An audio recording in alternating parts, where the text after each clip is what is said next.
ngayon. Pak! Maghahanap Sino tayo ngayon? ngayon sa audience natin ng nakatanggap ng fan text. Sino po sa inyo ang nakatanggap ng fan? Ayun. Naku, Sino? siya Ayun ayun si at- girl. Halika. Halika, darling.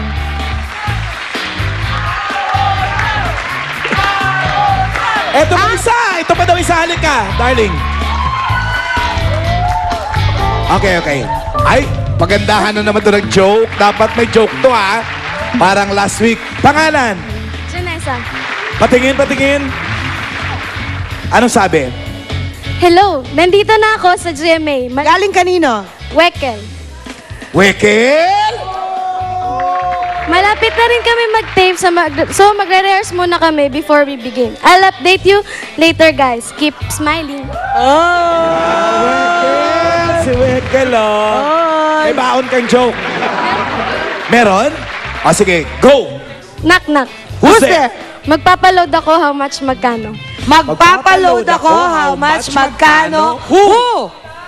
Nothing's gonna change my love for you. Magpapaload ako how much magkano. Habe!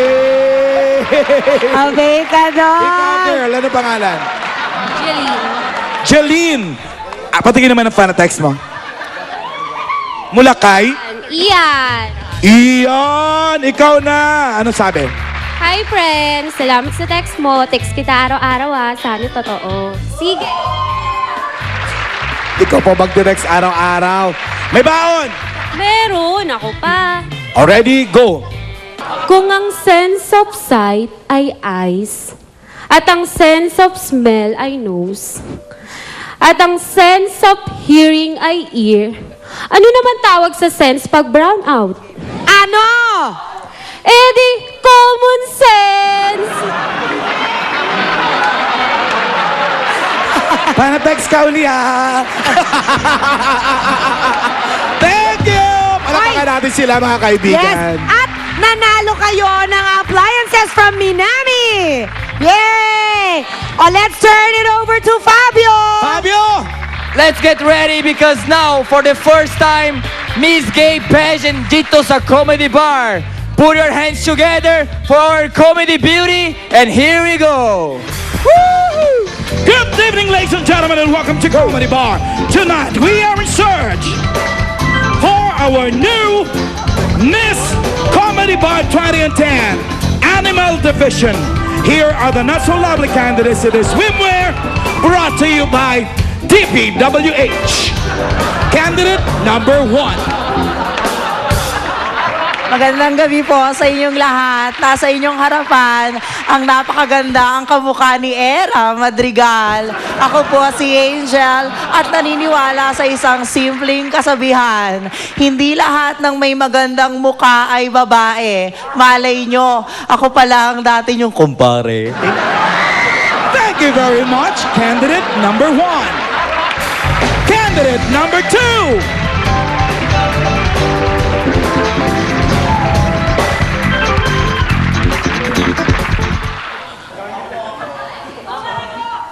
Good evening, ladies and gentlemen.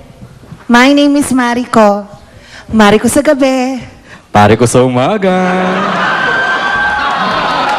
At isa lang po ang kasabihan na paniniwalaan ko. Di man ako kasing ganda ng nanay nyo o sing sexy ng ate nyo. Malay nyo, ako. Ang kuya nyo.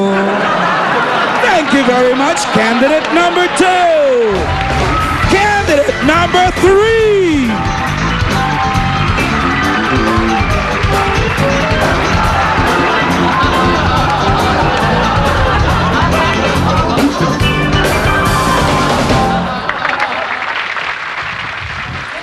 Mabuhay.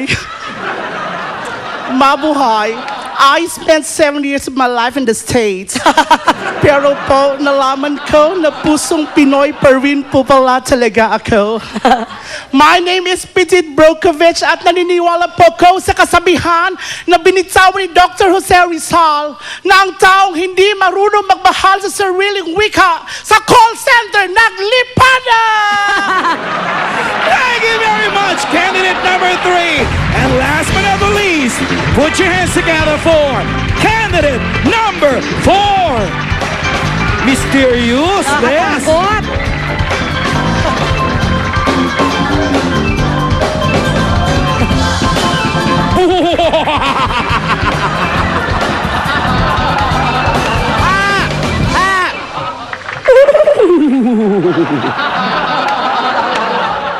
Magandang gabi po sa inyong lahat. Dumating na sa inyong harapan ang kakaibang Diyosa ng kagandahan.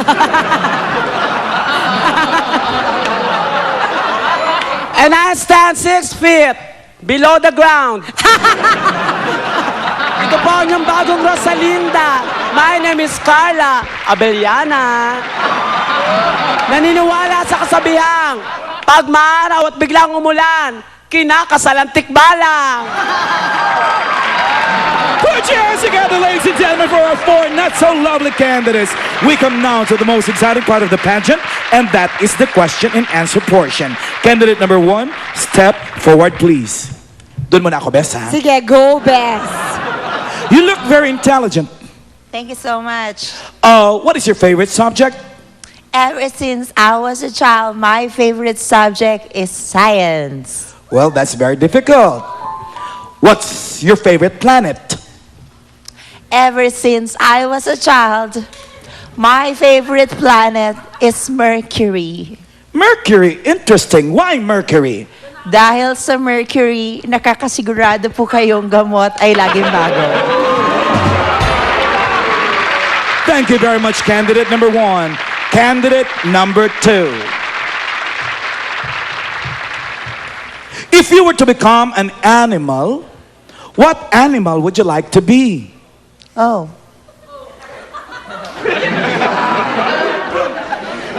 I would like to be an amphibian. Amphibian. Why amphibian? Because an amphibian is an animal who can live both water and land. Nice answer. Can you give us an example of an amphibian? Oh. A frog. Nice. How about another example? Oh.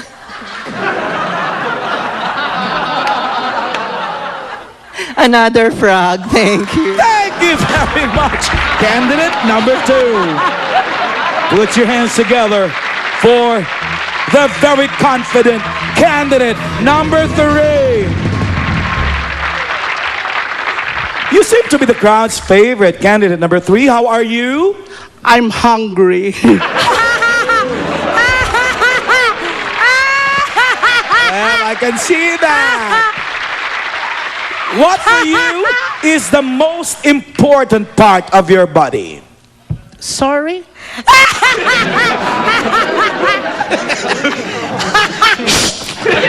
What for you is the most important part of your body? Well, the best part of my body is that my neck. Why your neck? Parang wala ka namang neck. Because my neck holds my head, and my head holds my face, for I believe that my beautiful face will hold the crown for tonight's competition. Confident! What is the second most important part of your body? Second? Yes! Well, my second part of my body is that my kidney. Your kidney! Why your kidney? Because I believe that kidney is the capital of Australia. Thank you. Okay pa kaya to? The third most important part of your body for you? My mouth. Why your mouth? Because that is the place where I live, Mount Mayon Volcano. Thank you. Thank you very much. Candidate number 3. Pasensya, may sakit siya. Ladies and gentlemen, candidate number 4.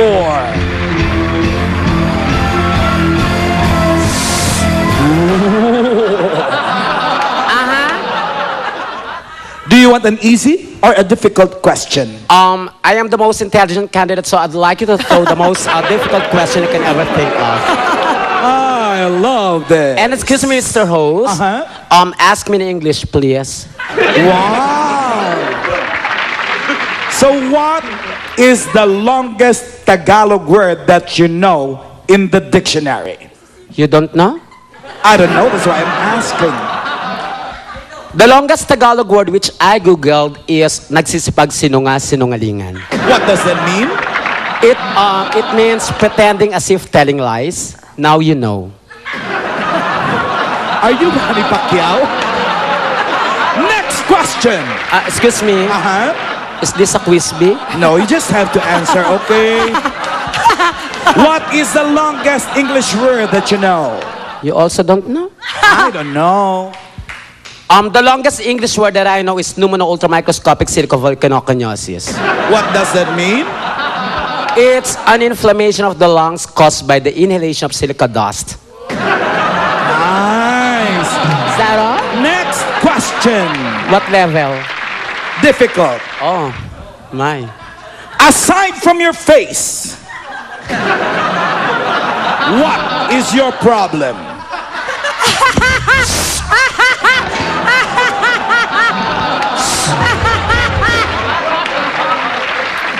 Well, Mr. Host, let me tell you this. I don't think I have a problem with my face because I'm used to it.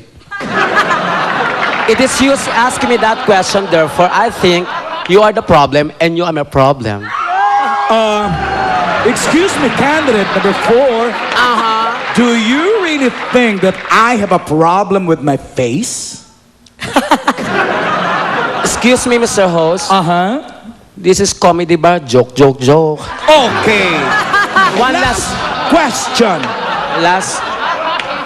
Kung mamamatay ka bukas, Alam ko na yan. bakit di pa ngayon? As I've said, Mr. Host, English, please. If you were to die tomorrow, why not today? Well, Mr. Host, let me tell you this. I am not in a hurry. Are you in a hurry? Go ahead. Do you really think I am in a hurry? Mr. Host, Uh-huh. can I say something in Tagalog? Go ahead. Di bali na pong matalo, wag lang matanggal dito. Thank you very much, candidate number 4.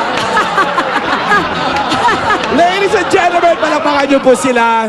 Marico, Angel, Petit, and Tomas. O sige na, magsalasa kayo. Bumalik kayo sa sirko. Thank you very much, beautiful ladies. Ang husay-husay naman nila, Bes. Oo, nakakatawa yung mga yun. Kumapit na kayo dahil magbabalik ang Comedy Bar!